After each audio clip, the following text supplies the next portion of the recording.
Hi, this is Revathi. Welcome to అందమైన కథల పొదిరిల్లు. Video చూస్తున్న ప్రతి ఒక్కరికి, అలాగే లైక్స్, కామెంట్స్తో ఎంకరేజ్ చేస్తున్న వారందరికీ నా హృదయపూర్వక ధన్యవాదాలు.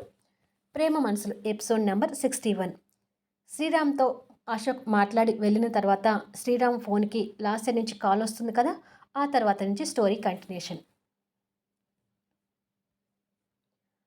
ఆలోచిస్తూ ఉన్న శ్రీరామ్ లాస్య ఫోన్ కాల్ చూడగానే అతడి ఆలోచనలకు బ్రేక్ ఇచ్చి ఫోన్ లిఫ్ట్ చేసి హలో అంటాడు. గుడ్ శ్రీరామ్, రేణుని పెళ్లి చేసుకునే వరకు వచ్చింది. అంతా మనం అనుకున్నట్టుగానే జరుగుతుంది అని అంటుంది సంతోషంతో నవ్వుతూ. అవును, తనని ప్రేమించినట్టు నటించమని చెప్పారు. అలాగే నటించి తనని పెళ్లి చేసుకునే వరకు వచ్చాను. మరో సంతోషకరమైన విషయం ఏమిటంటే మీ బావ కూడా మా పెళ్లికి ఒప్పుకున్నాడు. మాకు దూరంగా వెళ్ళిపోతానని చెప్పాడు అని అంటాడు.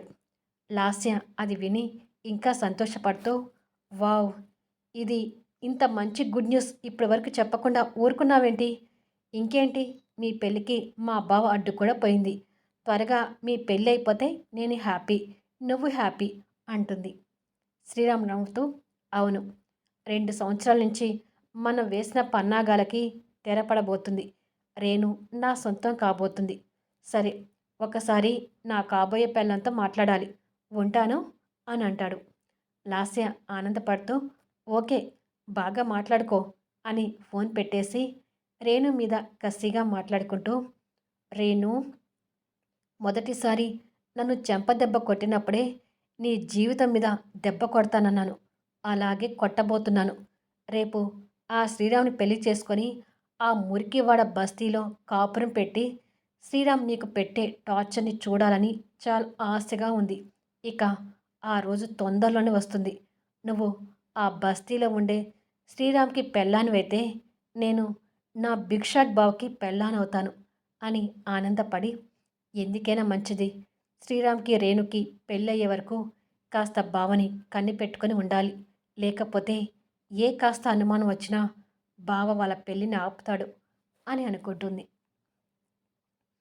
హాస్టల్లో ఉన్న రేణు అశోక్కి తనకు మధ్య ఉన్న గెస్ట్ హౌస్లో జరిగిన సంఘర్షణ గుర్తు తెచ్చుకుంటూ ఉండగా శ్రీరామ్ దగ్గర నుంచి ఫోన్ కాల్ వస్తుంటుంది. రేణు కాస్త విరక్తిగా ఫోన్ లిఫ్ట్ చేసి ఏంటి శ్రీరామ్ అని అడుగుతుంది. ఏమీ లేదు మేడం, ఊరికనే కాల్ చేశాను. భోజనం చేశారా అని అడుగుతాడు. ఇంకా లేదు అని సమాధానం ఇస్తుంది. అయ్యో, ఇంకెందుకు చేయలేదు మేడం? ఓ, మన పెళ్లి గురించి ఆలోచిస్తున్నారా? దీనికి ఆలోచించడానికి ఏముంది మేడం? ఎవరు కాదన్నా మన పెళ్లి జరుగుతుంది.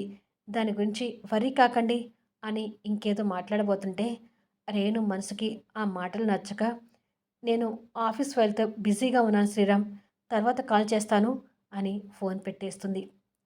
మేడం, ఒక నిమిషం అని అట్టుండగానే రేణు ఫోన్ కట్ అవుతుంది. శ్రీరామ్ ఫోన్ వైపు చూసుకొని కాస్త కోపంగా ఫోన్ పక్కకు వేస్తాడు. బయట నుంచి వచ్చిన అనుష డోర్ దగ్గర నిలబడి శ్రీరామ్తో రేణు మాట్లాడిన తీరుని గమనించి రేణు దగ్గరికి వస్తూ, కొద్దిసేపు శ్రీరామ్తో ఫోన్ మాట్లాడడానికే నీకు విరక్తి పుట్టి ఫైల్స్ చూస్తున్నానని అబద్ధం చెప్పి ఫోన్ కట్ చేశావు. మరి రేపు శ్రీరామ్తో జీవితాంతం ఎలా కాపురం చేస్తావు రేణు అని అడుగుతుంది. అనుష మాటలకు రేణు కాస్త తడబడుతూ, విరక్తి ఏమీ లేదు, కాస్త తలనొప్పిగా ఉందని ఫోన్ కట్ చేశాను అంతే అని రూమ్ నుంచి బయటికి వెళ్తుంది. రేణు పరిస్థితికి అనుష బాధపడుతూ బెడ్ మీద కూర్చొని పోతుంది. అశోక్ హాల్లో సోఫాలో కూర్చొని రేణుని కొట్టింది గుర్తు తెచ్చుకొని బాధపడుతూ చేతి గాయం వైపు చూస్తుంటాడు.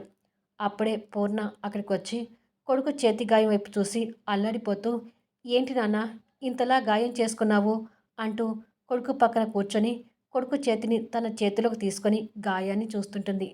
అశోక్ తల్లి కంగారుని చూస్తూ, చిన్న గాయమేనమ్మా, వెంటనే తగ్గిపోతుందిలే అంటాడు. ఇంత గాయం పెట్టుకొని చిన్న గాయం అంటావేమిట్రా అని అంటుండగానే భారతి చక్రవర్తి గారు కూడా అక్కడికి వచ్చి అశోక్ చేతుకున్న గాయాన్ని చూస్తూ వాళ్ళు కూడా బాధపడుతుంటారు. భారతి ఫాస్ట్గా వెళ్ళి ఫస్ట్ ఎయిడ్ బాక్స్ తీసుకుని వచ్చి, ఉండు తమ్ముడు, డ్రెస్సింగ్ చేసి కట్టు కడతాను అని భారతి గాయానికి డ్రెస్సింగ్ చేస్తుంటుంది. చక్రవర్తి గారు కూడా బాధపడుతూ, అసలు ఆ గాయం ఎలా అయిందో ఆనంద్ అని అడుగుతాడు. అశోక్ కాస్త తడబడుతూ, యాపిల్ కట్ చేస్తుంటే చేయి తెగింది నాన్న అంటుండగానే లాస్య కూడా అక్కడికొచ్చి అశోక్ మీద చూపిస్తున్న అభిమానాన్ని వింతగా చూస్తూ, పిచ్చోళ్ళు, బావ లోపల పడుతున్న బాధని ఎవరు అర్థం చేసుకోవటం లేదు కానీ చేతికైన గాయాన్ని చూసి తెగ బాధపడిపోతున్నారు అని అనుకుంటుంది మనసులో. చక్రవర్తి గారు కాస్త సీరియస్ అవుతూ, ఇంట్లో ఇంతమంది ఆడవాళ్ళు ఉన్నారు, వాడికి యాపిల్ కట్ చేసి ఇవ్వలేకపోయారా అంటూ కోప్పడతాడు. వాడి గాయం ఎప్పుడు చేసుకున్నాడో నేను చూడలేదండి అంటుంది పూర్ణ. ఎందుకు చూస్తావులే, నువ్వు ఇంట్లో ఉండే కంటే మహిళా మండలి ఆఫీసులో ఉండడమే ఎక్కువైంది కదా అంటూ భార్య మీద సీరియస్ అవుతాడు. అశోక్ వాళ్ళ వాదనకు అడ్డు చెప్తూ, ఇక ఊరుకోండి, ఈ చిన్న గాయానికి ఇంతలా అనుకోవడం ఎందుకు, అక్క డ్రెస్సింగ్ చేసి కట్టు కడుతుందిగా, ఇక తగ్గిపోతుందిలే అన్నట్టు నేను మరో 2 రోజుల్లో ముంబై వెళ్తున్నాను, ఎప్పుడు వస్తానో తెలియదు అంటాడు. అదేంటి తమ్ముడు, మాకు దూరంగా ఎక్కడికి వెళ్ళనన్నావు కదా, మళ్ళీ ముంబై అంటావేంటి అని అడుగుతుంది భారతి. అవునరా, మమ్మల్ని వదిలి 2 సంవత్సరాలు అమెరికాని వెళ్ళావు, ఇక ఇ- ఎక్కడికి వెళ్ళవు, లాస్యతో నీకు పెళ్ళైతే మీ ఇద్దరిని చూసుకుంటూ ఆనందంగా ఉండొచ్చని మేము సంబరపడుతుంటే మళ్ళీ ఈ ముంబై ఏంటి అంటుంది పూర్ణ. నేను వెళ్ళేది వేరే కంట్రీకి కాదుగా అమ్మా, ముంబాయేగా, అప్పుడప్పుడు వచ్చిపోతుంటాలే అంటాడు. దానికి పూర్ణ ఇంకేదో మాట్లాడబోతుంటే చక్రవర్తి గారు అడ్డుపడుతూ, పూర్ణ, బిజినెస్ అన్నాక ఎంత దూరమైనా వెళ్ళాల్సిందే, ఇక మన ఆనంద్ ఉన్న పొజిషన్కి దేశాలు కూడా తిరగాల్సి వస్తుంది, వాడి మీద మనకున్న ప్రేమ వాడి అభివృద్ధికి అడ్డు కాకూడదు అని అశోక్ వైపు చూసి, ఆనంద్, వాళ్ళు అలాగే అంటారు, ముంబై వెళ్ళటం నీకు ముఖ్యమైతే అలాగే వెళ్ళు అంటాడు. అశోక్ మనసులో బాధపడుతూ, ముఖ్యమే నాన్న, నేను ఇక్కడే ఉంటే రేణు శ్రీరాముల పెళ్ళి ఎక్కడ ఆపుతానేమోనని భయం వేస్తుంది, వాళ్ళ పెళ్ళి సక్రమంగా జరగాలంటే వాళ్ళ పెళ్లి టైంకి నేను ఇక్కడి నుంచి వెళ్ళిపోవాలి అని అనుకొని, ముఖ్యమైన పని మీదనే వెళ్తున్నాను, నేను ఖచ్చితంగా వెళ్ళి తీరాలి నాన్న అంటాడు. లాస్య ఆ మాటలకు సంతోషపడుతూ, నాకు కావాల్సింది కూడా అదే బావా, రేణు శ్రీరాముల పెళ్ళికి నువ్వు ఇక్కడ ఉండకూడదు, వాళ్ళ పెళ్ళి ఏ అడ్డంకు లేకుండా జరిగిపోవాలి అని అనుకుంటుంది. పూర్ణ కాస్త బాధపడుతూ, ఇక మీ నాన్న నీకు సపోర్ట్ చేశాక మేమేమంటాం, ముంబై అంటున్నావు కాబట్టి మేము కూడా అప్పుడప్పుడు నీ దగ్గరికి వస్తాము ఆనంద్ అని అంటుంది. మీ ఇష్టం అమ్మా, ఎప్పుడైనా రావచ్చు అంటాడు. ప్రసూనాంబ, నారాయణ గారు, మూర్తి గారు, శారద వంశీకి ఎదురుగా కూర్చొని ఉంటారు. రేణు కూడా ఓ పక్కగా నిలబడి ఉంటుంది. ప్రసూనాంబ మాట్లాడుతూ, మీరు ఆస్తులు పోగొట్టుకొని బృందావనం వదిలి రావడం ఏంటి, రేణుకి అశోక్తో కాకుండా మరొక వ్యక్తితో పెళ్లి చేయాలనుకోవడం ఏంటి, ఇన్ని జరుగుతున్నా మాకు చెప్పకుండా ఎందుకు ఊరుకున్నారు అని కొడుకుని అడుగుతుంది. ఇవన్నీ మీకు చెప్పి బాధ పెట్టడం ఎందుకని నేను దివ్య అనుకున్నావమ్మా, ఇప్పుడు కూడా రేణు పెళ్లి విషయం గురించి చెప్పాల్సి వచ్చే ఇవన్నీ చెప్పాము అంటాడు వంశీ.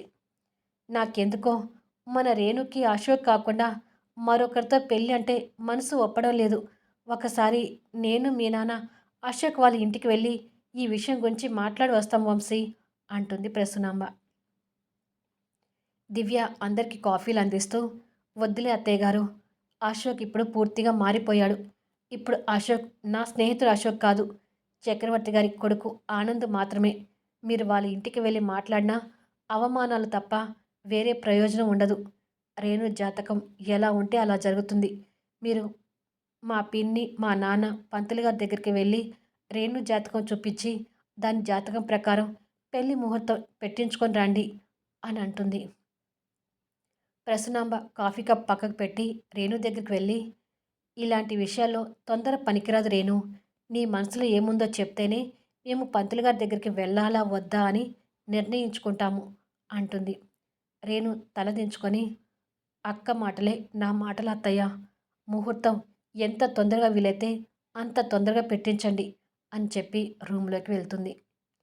శారద ప్రసన్నాంబ దగ్గరికి వచ్చి, దానికి మేము ఎంతగానో చెప్పి చూసాం వదిన, వినిపించుకోవడం లేదు, దివ్య అన్నట్టు దాని జాతకం ఎలా ఉంటే అలా జరుగుతుంది, మనం పంతులు గారి దగ్గరికి వెళ్దాము అంటుంది.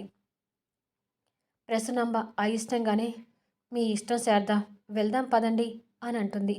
శారద భర్త వైపు చూసి, కూతురు జాతకం తీసుకొని బయలుదేరండి అని అంటుంది. సరే శారద అని బావగారు మీరు కూడా మాతో పాటు రండి అంటాడు మూర్తిగారు నారాయణ గారి వైపు చూస్తూ. సరే వెళ్దాం పదండి అని నారాయణ గారు కూడా వాళ్ళతో వెళ్తాడు. వంశీ ఆలోచించుకుంటూ కూర్చుంటాడు.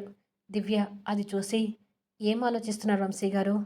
రేణు ఈ పెళ్లి చేసుకోవడం ఎంతవరకు కరెక్టోనని ఆలోచిస్తున్నాను దివ్య. ఎంతమంది చెప్పినా రేణు తన పంతం వదిలిపెట్టడం లేదు. నాకెందుకో ఈ పెళ్ళి అసలు ఇష్టం అనిపించడం లేదు అంటాడు. నాకైనా ఇష్టమై ఒప్పుకున్నాను వంశీ గారు. నా చెల్లెల జీవితం బాగుండాలని దానికన్నా నేనే ఎక్కువ కలలు కనుంటాను. అశోక్ ఇలా చేస్తాడని అసలు ఊహించలేదు. అశోక్ మీద బాగా కోపం వస్తుంది అని కన్నీళ్ళు పెట్టుకుంటూ వెళ్తుంది దివ్య. నీకు అశోక్ మీద కోపం వస్తుందేమో దివ్య. నాకు మాత్రం అశోక్ని చూస్తుంటే జాలి వేస్తుంది. అశోక్ రేణుని కాదనుకున్నదే మీరు చూస్తున్నారు. కానీ రేణుని అలా కాదనుకున్నందుకు దాని వెనక అశోక్ పడుతున్న బాధని నేను చూస్తున్నాను. ఇప్పటికే అశోక్ రేణుని తన ప్రాణం కంటే ఎక్కువగా ప్రేమిస్తున్నాడు. అది మీకు చెప్పిన అర్థం కాదు అని అనుకుంటాడు. కొన్ని గంటలకు వంశీ ఆశ్చర్యపోతూ, మరీ 2 రోజులకే పెళ్ళి ఎలా చేస్తావమ్మా? పెళ్ళంటే కొన్ని ఏర్పాట్లు ఉంటాయి కదా అంటాడు. మేము అది అనుకున్నాం వంశీ. కానీ రేణు జాతకరీత్యా ఆ ముహూర్తం బాగుందని చెప్పారు. ఇకపోతే పెళ్ళి గుడిలో సింపుల్గా చేయాలనుకుంటున్నారు కాబట్టి మనకు కూడా పెద్దగా ఏర్పాట్లు ఉండవని లగ్నపత్రిక రాయించుకొని వచ్చాము అని ప్రసన్నామ్మగారు లగ్నపత్రిక వంశీ చేతికిస్తుంది. రేణు కూడా ఆ మాటలు విని మౌనంగా ఉండిపోతుంది. అశోక్ అతని బెడ్ మీద ఆలోచించుకుంటూ కూర్చున్న టైంలో వంశీ దగ్గర నుంచి అశోక్కి వాట్సాప్ మెసేజ్ వస్తుంది. అశోక్ ఓపెన్ చేసి చూస్తే అది రేణు శ్రీరామ్ల లగ్నపత్రిక. అశోక్ ఆ లగ్నపత్రిక చూసి కాస్త ఆశ్చర్యపోతూ, నేను ముంబై వెళ్ళే రోజే రేణు శ్రీరామ్ల పెళ్లి ముహూర్తమా? ఎలాగైనా నేను ఈ పెళ్లి ముహూర్తం టైంకి ముంబై వెళ్ళాలి అని అనుకొని బాధపడుతుంటాడు. లాస్య శ్రీరామ్ మీట్ అయి ఫోన్లో ఆ లగ్నపత్రిక చూసుకొని ఆనందపడుతుంటారు. లాస్య ఆ ఆనందంతోనే నవ్వుతూ, పిచ్చి మొహం, మరో 2 రోజుల్లో నీ ఊబిలో పడబోతుంది. ఇక రోజు నువ్వు దానికి నరకం అంటే ఏమిటో చూపించాలి. ఆ బస్తీలో నువ్వు పెట్టే టార్చర్కి ఇక్కడ మా బావ అల్లాడిపోతుండాలి. అది చూసి నేను సంతోషపడాలి అంటుంది. శ్రీరామ్ నవ్వుతూ, తప్పకుండా అలాగే జరుగుతుంది. తన ప్రియురాల్ని టార్చర్ పెడతానని బ్లాక్మెయిల్ చేస్తూ మీ బావ దగ్గర నుంచి నాకు కావలసిన డబ్బుని గుంజుతాను. అప్పుడు రేణు మీదన నీ పగ తీరుతుంది. రేణుని పొందాలని నా ఆశ తీరుతుంది. మీ బావగారి దగ్గర నుంచి డబ్బుని గుంజుతూ కోటీశ్వరుడు కావాలని నా కోరిక తీరుతుంది. ఈ దెబ్బతో మన 3 కోరికలు తీరుతున్నాయి అంటాడు. అవును, మరో 2 రోజులు రేణుతో నీ పెళ్లి జరిగితే ఈ ప్లాన్ సక్సెస్ అయినట్టే. అన్నట్టు మా బావతో కూడా ఇక ఏ ఇబ్బంది లేదు. మీ పెళ్లి కంటే ముందే మా బావ ముంబై ఫ్లైట్ టికెట్ బుక్ చేసుకున్నాడు. అటు మీ పెళ్ళి అయిపోతుండగానే ఇటు మా బావ ముంబై వెళ్తుంటాడు. అయినా నువ్వు రేణు మెడలో 3 ముళ్ళు వేసే వరకు మా బావని అనుక్షణం కనిపెట్టుకొని ఉంటాను అని అంటుంది. మంచిది, అలాగే ఉండండి. సరే, మనం ఇలా కలవడం ఎవరైనా చూస్తే ప్రమాదం. ఇప్పటి వరకు పడిన కష్టమంతా వృధా అయిపోతుంది. వస్తాను అంటాడు. ఓకే శ్రీరామ్, మళ్ళీ నీ పెళ్లి తర్వాత కలుస్తాను. బాయ్ అని అంటుంది. ఓకే బాయ్ అని శ్రీరామ్ వెళ్ళిపోతాడు. 2 రోజుల తర్వాత దివ్య పెళ్ళికి రెడీ అవుతూ పట్టుచీర కట్టుకొని కుప్పలో పూలు పెట్టుకుంటూ ఉండగా వంశీ పంచకట్టుతో పెళ్లి పెద్దగా రెడీ అయి వచ్చి, ఏ బామ్మ, ఈ గెటప్లో కూడా అందంగా ఉన్నావు అంటాడు నవ్వుతూ. అవునా తాతయ్య, మీరు కూడా ఈ పంచకట్టులో అందంగా ఉన్నారు అని అంటుంది వెటకారంగా. వంశీ దివ్య చేపట్టుకొని, నేను నీకు తాతయ్యలాగా కనిపిస్తున్నానా అంటాడు. నేను బామ్మనైనప్పుడు మీరు తాతయ్య కారా అంటుంది చెవి దగ్గర ఉన్న వంశీ చేయిని తన చేతిలోకి తీసుకుంటూ.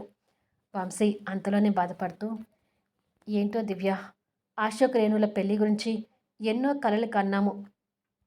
వాళ్ళ పెళ్ళిని ఎంతో గ్రాండ్గా మన బృందావనంలో చేద్దామనుకున్నాము.